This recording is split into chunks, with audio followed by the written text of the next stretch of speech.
¿Cómo están? Feliz sábado.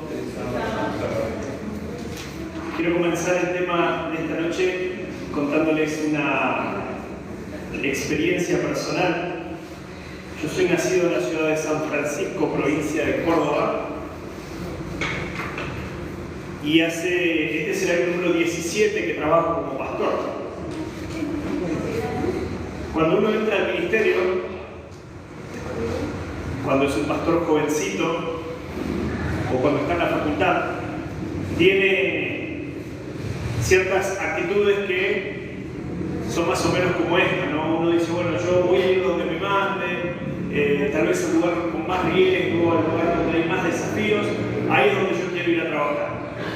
Pero por algún motivo, no sé qué pasa, que con el paso de los años, uno a veces esa motivación o esas ganas de servir a Dios va menguando. Y eso creo que no solamente nos pasa a nosotros los pastores, sino también a todos los que en algún momento hemos entrado a la iglesia. Es como que parece que entramos con todo el ímpetu, con todas las ganas, y como dice allí el libro Apocalipsis, tengo contra ti que has dejado el primer amor. Y a veces pasa que uno se empieza a acostumbrar, empieza a hacer algo rutinario en la vida cristiana. Y resulta que yo estaba trabajando en Paraná como capellán, y la verdad que me sentía muy bien trabajando allí, una hermosa ciudad, tengo grandes amigos allí en Paraná, y por sobre todas las cosas estaba cerca de San Francisco, con lo cual con frecuencia podía ir a visitar a mis hermanas, a mi mamá, que vivía allí en San Francisco.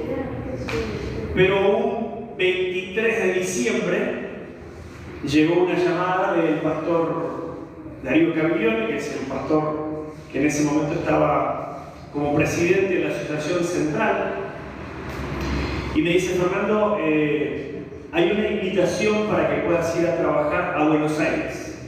No sé cuántos de los que están acá conocen Buenos Aires o han pasado por allí, pero todos los que nos criamos en el interior y que no habíamos vivido, en mi caso, en Buenos Aires, vemos a Buenos Aires y es sinónimo de inseguridad, de robo, de vida agitada.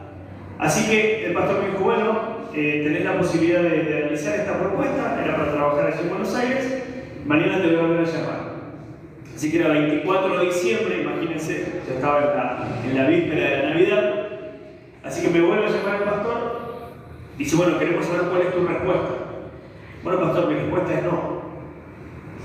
¿Y por qué no? Y no sé si ustedes vieron algún video. Hay un video viral, ¿no?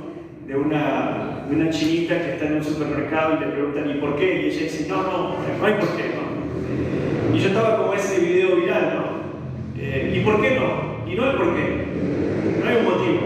Bueno, pero no funciona de esta manera, Fernando. Vos, si no querés ir, tenés que tener una razón. Bueno, pero usted me dijo que podía elegir. Sí. Y bueno, yo digo que no. ¿Pero por qué no? No hay una razón. Bueno, pero no funciona de esa manera. Así que empezó un tira y afloja hasta que yo finalmente dije: bueno, yo no voy a ir. Yo ya tenía previsto viajar a San Francisco para ir a pasar Navidad allí con mi familia, y yo ya me empecé a hacer la idea de lo que significaba ir a vivir a Buenos Aires. Y yo ya estaba preocupado y estaba asustado, y ya me sentía mal, y iba en el auto allí, y me volvieron a llamar por teléfono, y yo no quería atender el teléfono, y entonces yo era joven, en aquel momento más joven que ahora, y ya me largué a llorar, y ya la Navidad esa fue horrible para mí. Y recuerdo el 24 de la noche estar sentado allí junto con mi familia, y de repente estaba comiendo, y normalmente la Nochebuena, la cena de Nochebuena es un momento agradable, ¿no? Es un momento que uno se encuentra con familiares, con amigos y demás, pero yo no estaba bien, y mientras yo comía, la comida pasaba pesada, y de repente se me caían las lágrimas. Y era rarísimo porque todos estaban contentos y el único que estaba triste en la mesa era yo. Así que, en un momento determinado, mi mamá, que hacía más de 30 años que había dejado de asistir a la iglesia, mi mamá fue adventista y después, por esas cosas que tiene en la vida, dejó de asistir a la iglesia, me mira y me dice: hijo, ¿qué te pasa? Y es que no quiero ir a Buenos Aires. Y entonces, me acuerdo que yo cuando hablaba con mi mamá, me largué a llorar allí en la mesa, y ella se paró y vino detrás mío y me empezó a acariciar la nuca, ¿sí? Y me acuerdo las palabras que me dijo: hijo, no estés triste, dice. No me gusta verte triste, no me gusta verte así. Me dice: ¿por qué no querés ir a Buenos Aires? Tal vez Dios tiene algo preparado para vos allá. Tal vez Dios quiere que vos vayas a trabajar allá. Y para mí fue una de las lecciones de vida más importantes, porque quien se supone que la debería tener clara era yo siendo pastor. Quien se supone que debería estar desenfocado era mi mamá, que hacía 30 años había dejado de asistir a la iglesia. Pero ella me dio una lección de vida. Dios tiene un plan, Dios tiene un propósito. Finalmente acepté el llamado y viví 7 años en Buenos Aires. 7 maravillosos años. Y todos mis temores nunca se cumplieron. Que me iban a robar, que me iban a asaltar, que iban a entrar a mi casa. Nunca pasó, gracias a Dios. Ahora, ¿por qué les cuento esto? Si yo les preguntara a ustedes, no hace falta que me respondan, pero si yo les preguntara a ustedes, ¿qué es lo que nosotros necesitamos para seguir a Jesús? Quiero que pienses un ratito, ¿qué necesitamos para seguir a Jesús? Y podemos pensar muchas cosas, pero en lo particular yo pienso y yo creo que solamente hay una cosa que resume absolutamente todo. Hay una sola cosa que Dios nos pide que resume absolutamente todo. Porque ustedes pueden decir: bueno, pero yo tengo que guardar los mandamientos, bueno, pero yo tengo que hacer tal cosa, pero Dios me pide esto, Dios también me pide esto. Pero miren, hay una sola cosa que resume en estas cuestiones de lo que yo necesito para seguir a Jesús. Y es dejar absolutamente todo. Cuando alguien alguna vez te pregunte: ¿qué tuviste que hacer para seguir a Jesús? Vos vas a mirar para atrás y te vas a dar cuenta de que tuviste que dejar todo. Y ese todo implica muchas cuestiones. A veces ese todo para una persona puede ser cambiar de trabajo. A veces ese todo para algunas personas es cambiar de amistades, porque tal vez nuestras amistades ya no reconocen quiénes somos y ya no aceptan nuestras decisiones de vida y ya nos empiezan a mirar raro. Ah, ¿qué te venís a hacer el santo ahora que vas a la iglesia? Ah, no, porque ahora te invitamos a tomar una copita de alcohol y ya no tomás porque decís que sos cristiano. Y ya se nos empiezan a apartar. Y a veces los seres que nosotros más queremos nos empiezan a dar la espalda. Pero resulta que cuando nosotros vamos a la Biblia, encontramos que hay un montón de personajes que pasaron por la misma situación. Abraham, Dios le dijo: deja tu tierra, tu parentela, a la tierra que yo te voy a mostrar. Y Abraham dejó absolutamente todo el mundo de los caldeos para dirigirse a un lugar que ni siquiera sabía a dónde quedaba ni cómo se llamaba. Moisés era el candidato a ser el siguiente faraón de Egipto, pero Dios lo llamó como libertador. Y lo llevó primero 40 años al desierto, y cuando parecía que Moisés estaba teniendo una vida total y absolutamente placentera allí entre sus ovejas, tranquilo con su familia, yo le digo: yo necesito que vos dejes todo y vayas a liberar a mi pueblo. En el Nuevo Testamento también encontramos esto. Pedro, con sus redes allí, como pescador, Jesús lo vio y le dijo: dejen sus redes, los voy a hacer pescadores de hombres. Y ellos dejaron absolutamente todo. Mateo estaba en la mesa allí de los tributos. Es verdad que cobraba cifras fraudulentas, cifras que no correspondían. Pero venía Jesús, lo vio sentado y no le explicó mucho, le dijo: sígueme. El llamado más preciso, cortito, pero al corazón que hizo Jesús. Lo vio Mateo y dijo: sígueme. ¿Qué hizo Mateo? Dejó todo y lo siguió. Entonces, nosotros, si queremos seguir a Dios, tenemos que dejar todo. Y eso de dejar todo no solamente tiene que ver con lo que yo dejé ya en el pasado, por empezar a venir a la iglesia, por empezar a leer la Biblia, por entregar mi vida a Dios. Lo que tengo que seguir dejando en el presente. Conozco personas que han rechazado ofertas laborales económicamente muy buenas, sencillamente porque no estaban de acuerdo con los principios de la palabra de Dios. Pero por sobre todas las cosas, lo que yo en algún momento voy a tener que dejar previo a la segunda venida de Cristo. Porque la Biblia dice que todo esto absolutamente va a ser destruido. Y esa, mis queridos hermanos, es una de las lecciones más importantes que nosotros debemos entender y aprender. ¿Saben por qué? Porque de esto depende nuestra salvación.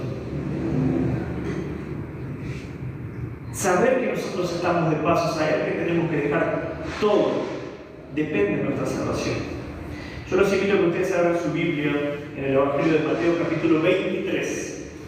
Aquí comienza una seguidilla de eventos que van a culminar en uno de los aspectos tal vez más significativos para los discípulos, pero también para nosotros hoy.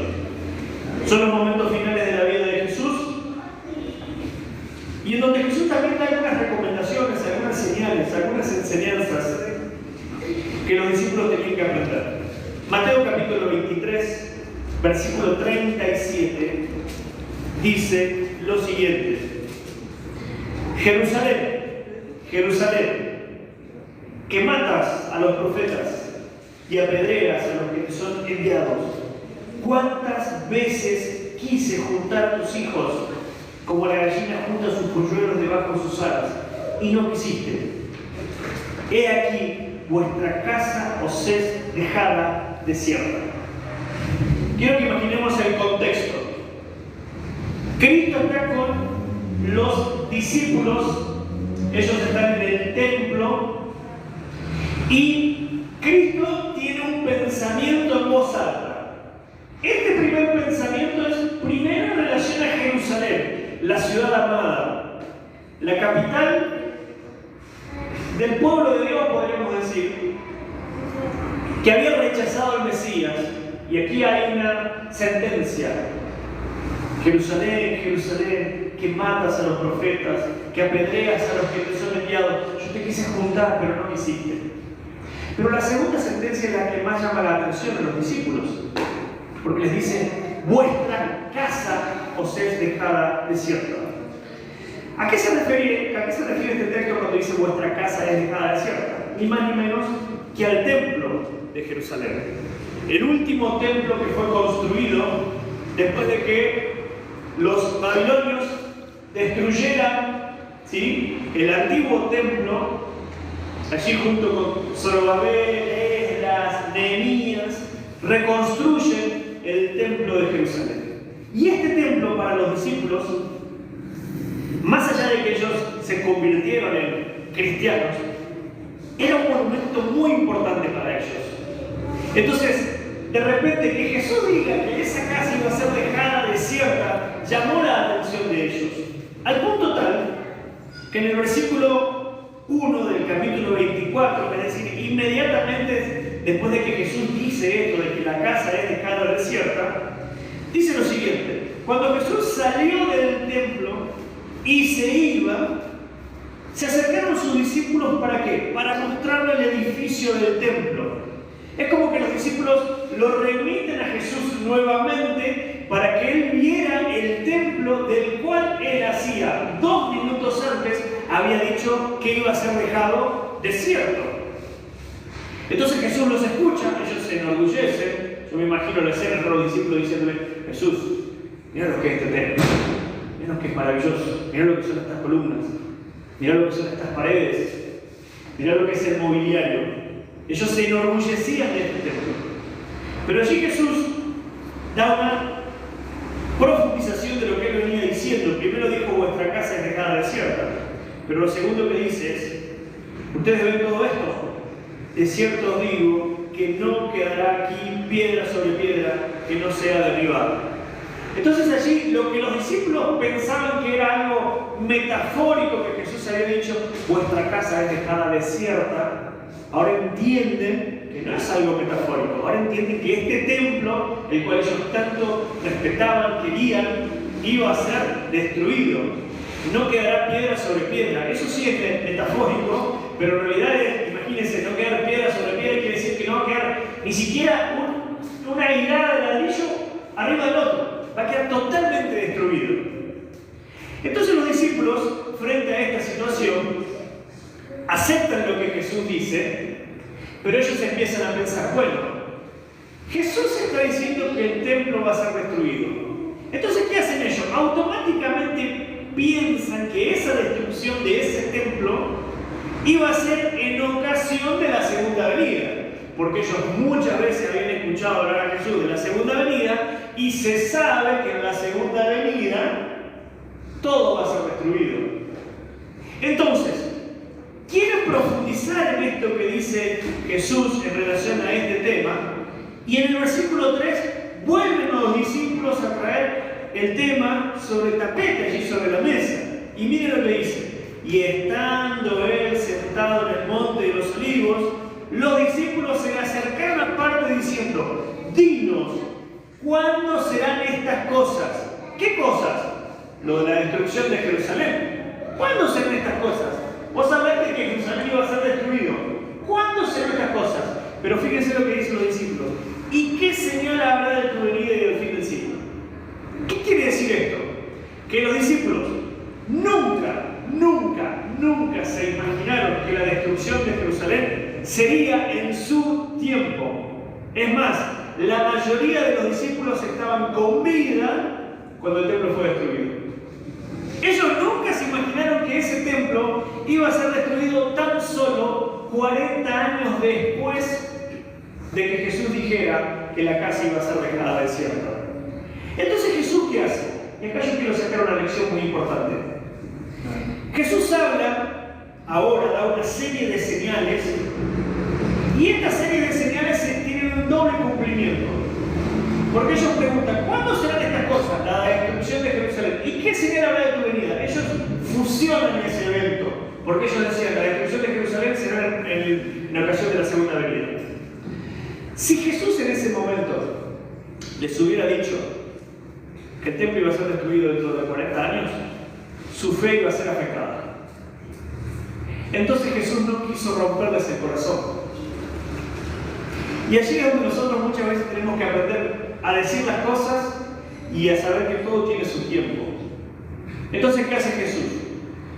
Da una profecía de doble cumplimiento. Todas estas cosas que vamos a leer ahora tenían un doble cumplimiento, que tenían que ver con la destrucción de Jerusalén, pero también con la segunda venida.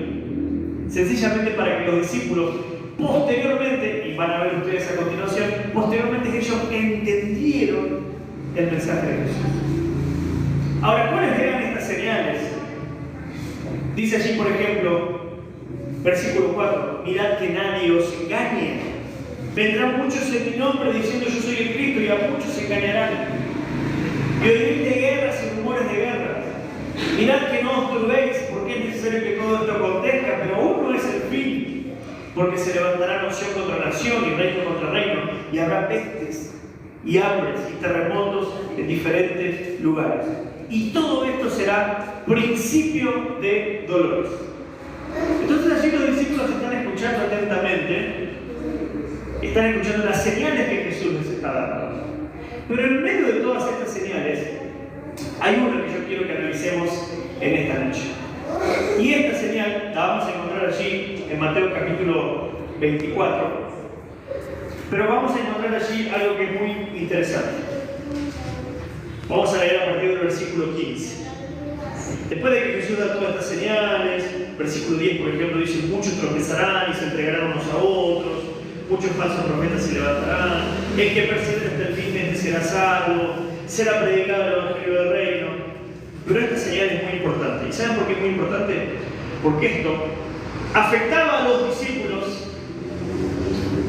en la época de Jesús, pero también nos afecta hoy.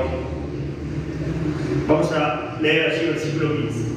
Por tanto, le dijo Jesús: cuando veáis en el lugar santo la abominación desoladora del que habló el profeta Daniel, el que lee entienda, entonces los que estén en Judea huyan a los montes, y el que esté en la azotea no descienda para tomar algo de su casa, y el que esté en el campo no vuelva atrás para tomar su capa, mas hay las que estén en cinta y de las que críen en aquellos días.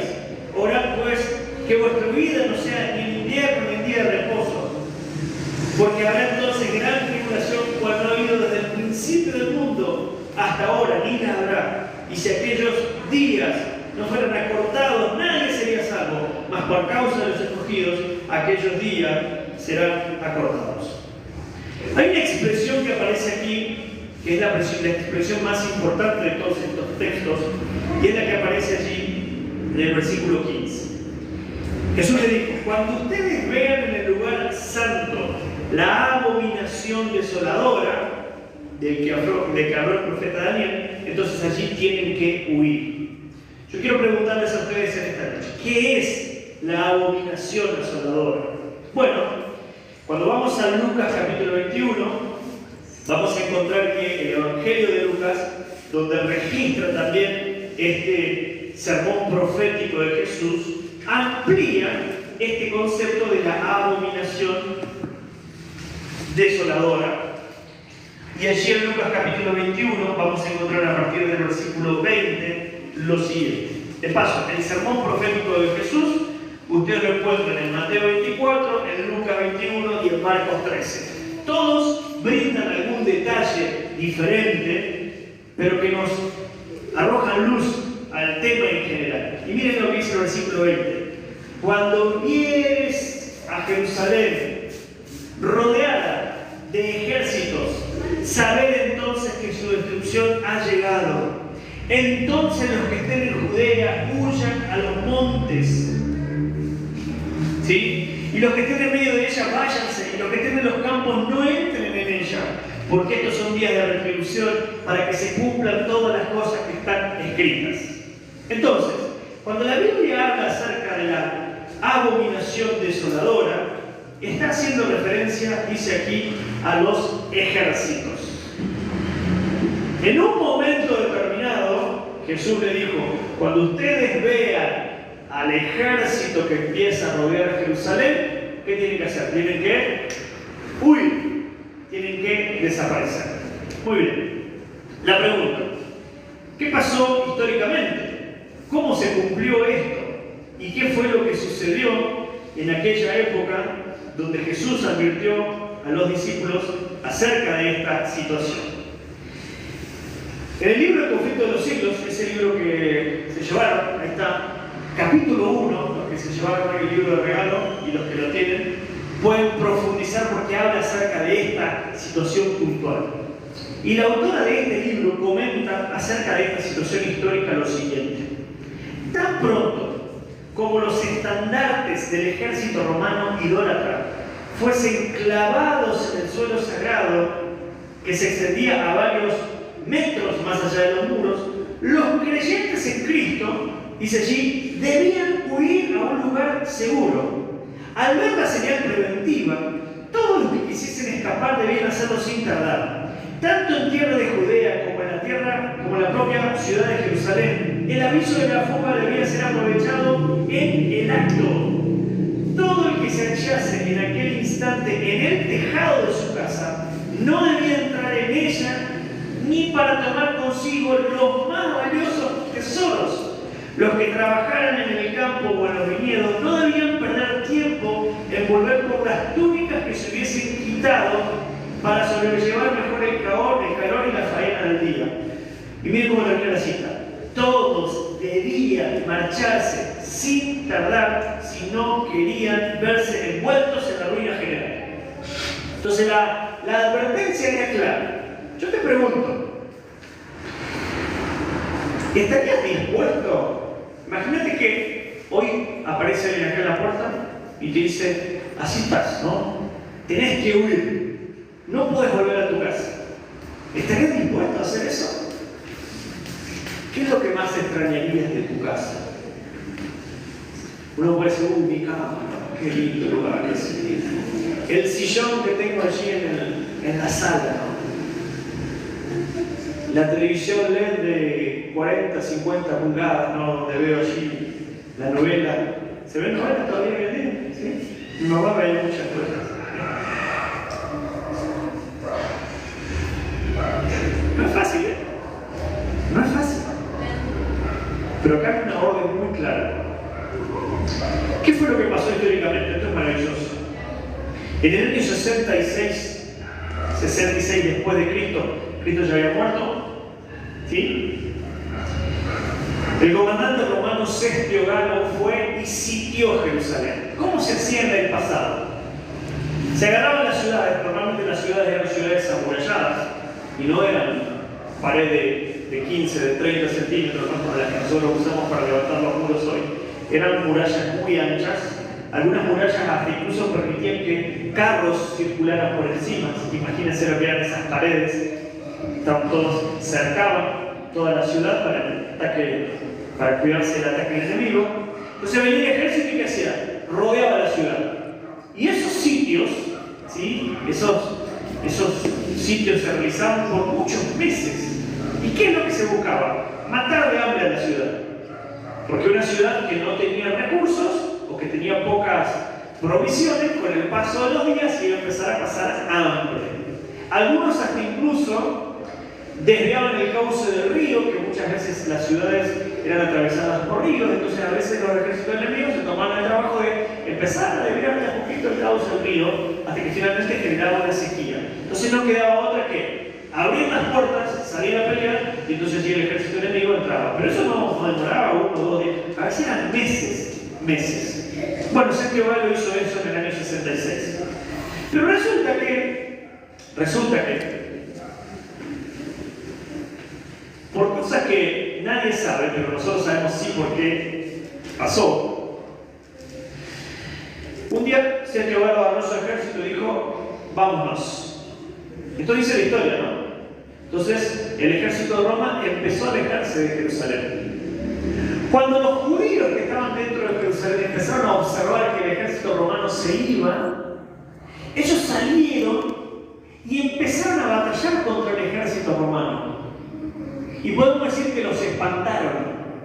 Entonces los judíos volvieron a Jerusalén diciendo, hemos ganado, hemos soportado valiente y históricamente esta batalla.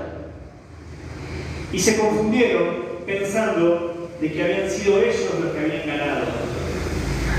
Pero los hijos de Dios recordaban las palabras de Cristo. ¿Y qué es lo que había dicho Cristo? Cuando ustedes vean Jerusalén rodeada por el ejército, por la abominación desoladora, ¿qué tenían que hacer? Huir. ¿Qué hicieron los hijos de Dios? ¿Qué creen ustedes? Huyeron. Básicamente.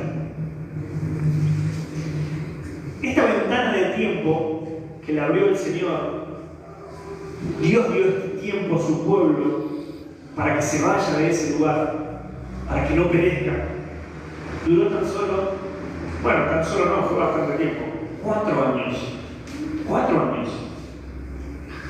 Porque la historia dice que en el año 70, el coronel Tito volvió a sitiar Jerusalén y ya no se retiró más. El conflicto de los siglos, así el capítulo 1 comenta lo que se vivió en el sitio de Jerusalén. Tito rodeó Jerusalén, sitió Jerusalén cuando era la época de la Pascua. Con lo cual la población de Jerusalén se había multiplicado porque no solamente estaba la población estable, sino que además estaban los peregrinos que venían a Jerusalén por esta fiesta religiosa. De repente empezaron a darse cuenta que las provisiones ya no alcanzaban y ya eran suficientes. El conflicto de los siglos comenta y dice, tan atroz era el hambre que los hombres mordían el cuero de sus cintos y sus sandalias y las cubiertas de sus escudos.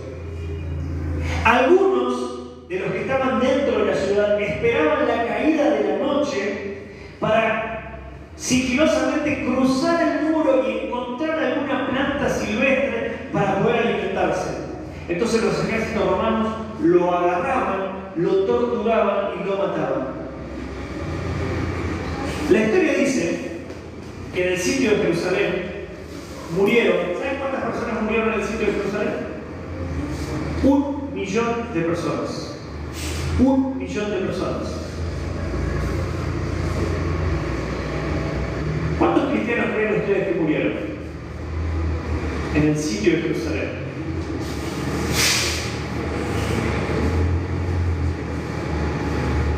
Ninguno. ¿Saben por qué? Porque porque los hijos de Dios creyeron en las palabras de Jesús. Y cuando vieron que había un tiempo, un espacio para huir, ellos, sin tomar absolutamente nada de su casa, se fueron. Las calamidades que sufrieron los habitantes de Jerusalén fueron terribles. Leo alguna de las citas. Dicen: furiosos los soldados arrojaban antorchas encendidas en las habitaciones que estaban junto al templo, y con sus espadas degollaron a un gran número de los que habían buscado refugio allí. La sangre corría como agua por las gradas del templo, y miles de judíos, dice allí, perecieron. En los montes repercutían los gritos de espanto de la gente que se hallaba en las alturas. A lo largo de los muros se oían gritos y gemidos, y aún los que morían de hambre hacían un supremo esfuerzo para lanzar un lamento de angustia y desesperación. Dentro de los muros, la carnicería era aún más horrorosa que el cuadro que se contemplaba desde afuera. Hombres y mujeres, jóvenes y viejos, soldados y sacerdotes, los que peleaban y los que pedían misericordia, todos eran degollados en desordenada matanza. Superó el número de los asesinados al de los asesinos. Para seguir matando, los legionarios romanos tenían que pisar sobre montones de cadáveres. Esa fue la destrucción de Jerusalén. Ahora, ustedes me van a decir: bueno, pastor, muy linda la clase de historia. Hermoso, ¿no? Conocer todas estas cosas. Pero ¿cómo me afecta eso a mí? ¿Cómo me afecta eso a mí? La Biblia dice, mis queridos hermanos, que lamentablemente, el apóstol Pablo dice: el que quiera vivir piadosamente en Cristo Jesús padecerá persecución. Ahí hablamos, ¿no? Conflicto. Hablamos del fin del conflicto, pero tenemos que atravesar. ¿Qué quiere decir eso? Si yo quiero ser un creyente fiel, guardar la palabra de Dios, hacer su voluntad, cumplir los mandamientos, voy a padecer persecución. Si ustedes se ponen a pensar, absolutamente todos los discípulos, salvo Juan, que fue desterrado allí en la isla de Patmos, todos entregaron su vida por causa del Evangelio. Pedro fue crucificado cabeza abajo. A Pablo le cortaron la cabeza. A Esteban lo apedrearon. Y así podemos repasar un montón de cuestiones.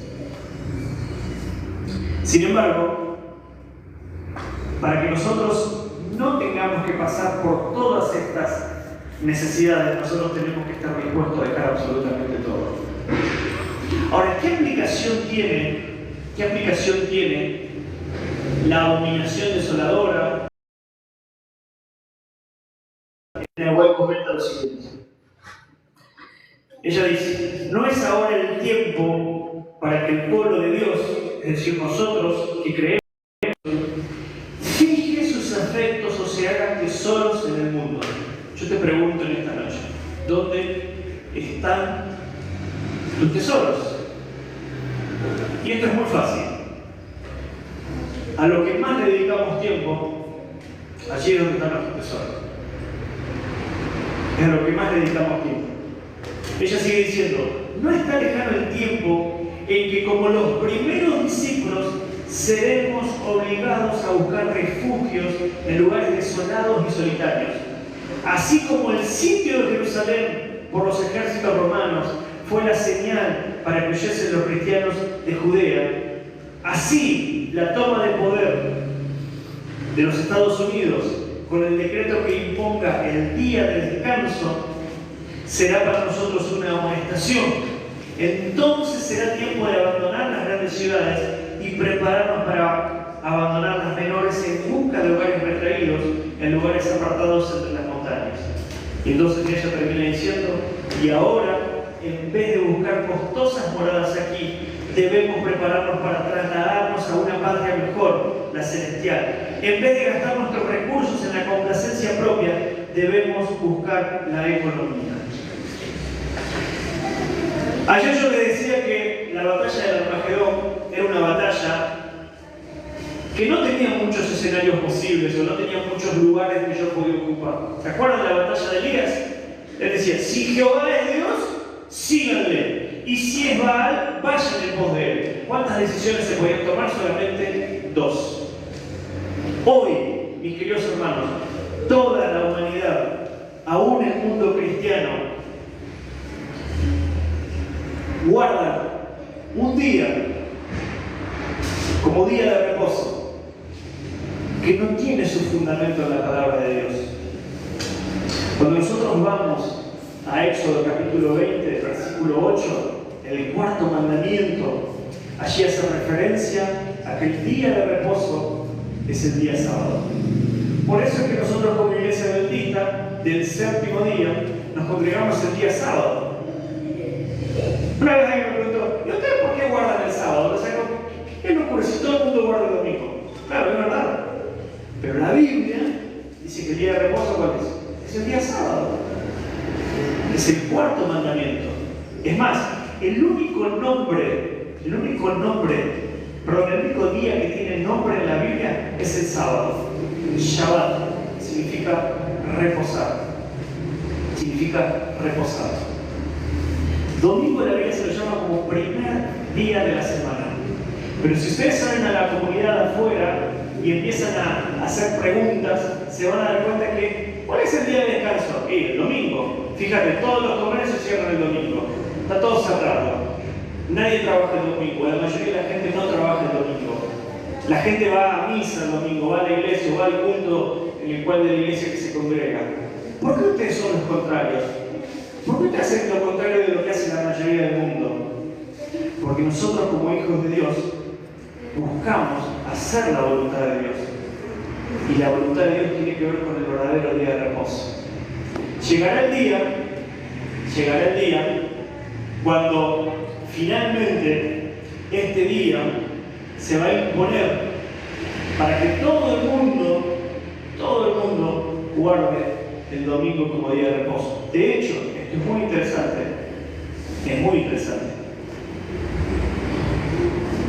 En los Estados Unidos ya existen muchos estados donde el día de reposo ya está establecido. Vieron que en los Estados Unidos, así se llama, ¿no? Estados Unidos de América, cada estado tiene su propia autonomía con respecto a algunas leyes. Por ejemplo, en algunos estados existe la pena de muerte, en otros estados no existe la pena de muerte. En algunos estados está la libre portación de armas, en otros estados no está. Porque tienen alguna autonomía, más allá de que es un país, tienen autonomía. Bueno, en algunos estados ya existen leyes dominicales. Ya existen leyes donde no se puede hacer absolutamente nada el domingo. Ya existen lugares donde casi como que se obliga, ¿sí?, a que la gente guarde el día domingo como día de reposo. Y la palabra de Dios dice que llegará el día cuando eso finalmente sea algo total y absolutamente universal. Y allí vamos a estar más que convencidos de que la venida del Señor está cerca. Pero la pregunta inicial es la siguiente, y con esa pregunta yo quiero finalizar en esta noche. ¿Estás dispuesto a dejarlo todo? ¿Estás dispuesto a dejarlo todo? ¿Cuán aferrados estamos nosotros a las cosas de este mundo? ¿Cuán aferrados estamos a lo material? Pastor, ¿usted me quiere decir que esta casa que yo he construido con tanto esfuerzo, que le he colocado los ladrillos, que con tanto esfuerzo la techamos, la hicimos acá, porque usted me está diciendo que esto va a ser destruido? Va a ser destruido. Pastor, usted me está diciendo que todo este esfuerzo que yo estoy haciendo para poder progresar no va a tener ningún tipo de valor. No va a tener ningún tipo de valor. Con esto no quiero decir que nosotros ahora agarremos nuestra mochila y nos vayamos a vivir al campo como si fuésemos así indigentes. No se trata de eso. Se trata de que nosotros podamos tener las prioridades en el orden correcto.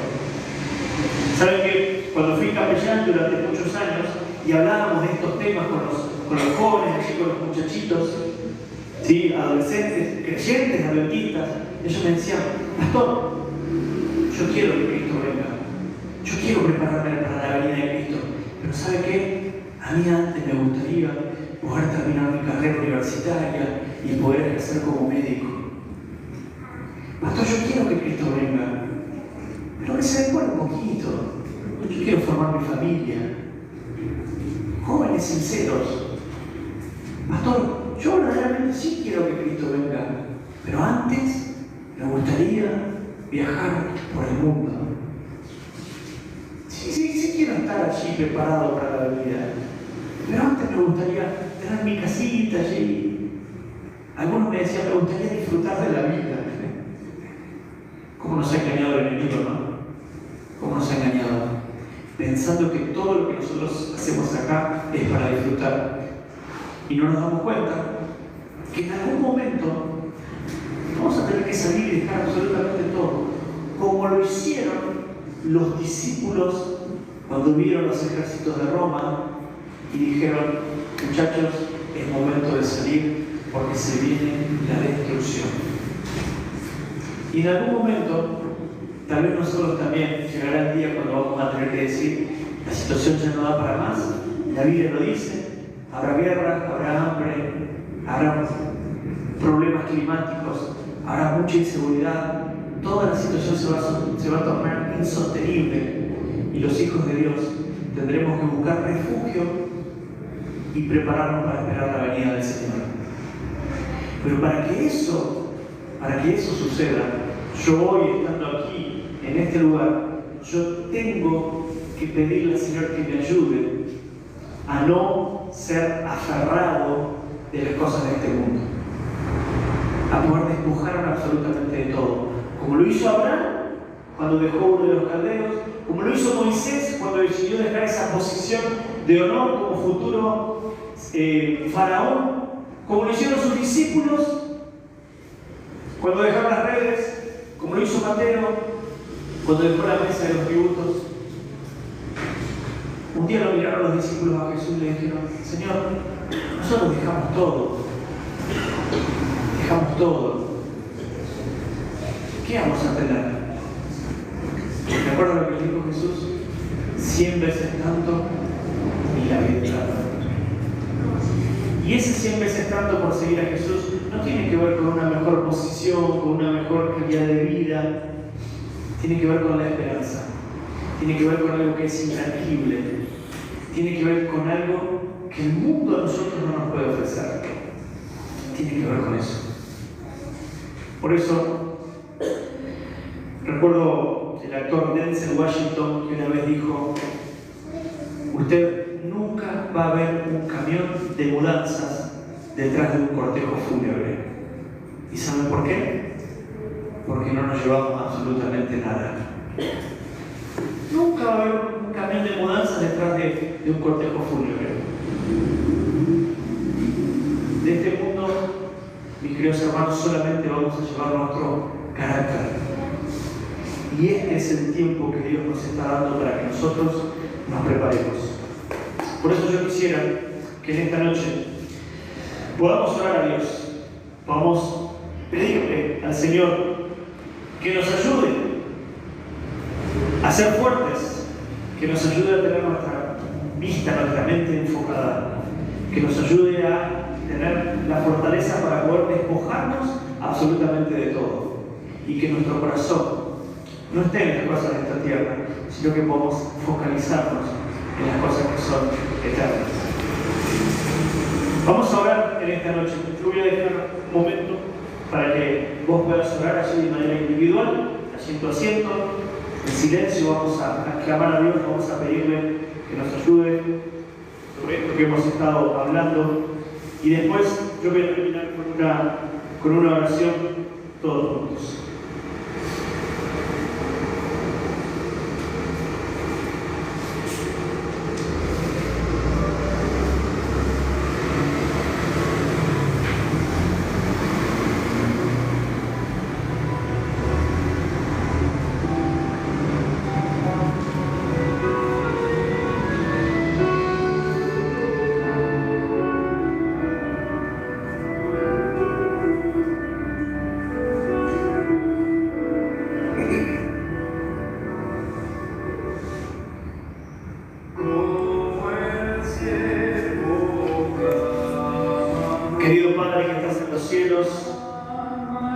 darte gracias, Señor, por la salvación que tú nos ofreces. Darte gracias, Señor, porque nos permites, aún en este momento de paz que estamos viviendo en este mundo, conocer tu palabra. Nos das luz acerca de los acontecimientos que van a suceder en el tiempo del fin. Nos ayudas a entender que llegará el día cuando vamos a tener que despojarnos absolutamente de todo para poder ir a vivir al reino de los cielos, a ese reino eterno que nunca será destruido. Pero Señor, hoy nosotros necesitamos entregarnos por completo. Hoy nosotros necesitamos aprender a confiar solamente de ti. Hoy nosotros necesitamos tomar la decisión que tantas personas tomaron en la Biblia para seguirte. La decisión que tomaron los discípulos allí en Jerusalén cuando venía el peligro para poder huir. Hoy nosotros necesitamos entregar nuestro corazón para estar preparados cuando ese evento suceda. Por eso, querido Padre, ayúdanos, llénanos con tu Espíritu Santo y permite que nuestro corazón no esté cimentado en las cosas de este mundo, en las riquezas, porque nada nos vamos a llevar. Que nuestro corazón, Señor, pueda estar puesto, nuestra mirada pueda estar puesta en el cielo, en ese lugar que tú has preparado, para que cuando llegue el fin de este conflicto podamos vivir eternamente contigo. Dejamos, Señor, nuestras vidas en tus manos. Oramos en el nombre de Jesús. Amén.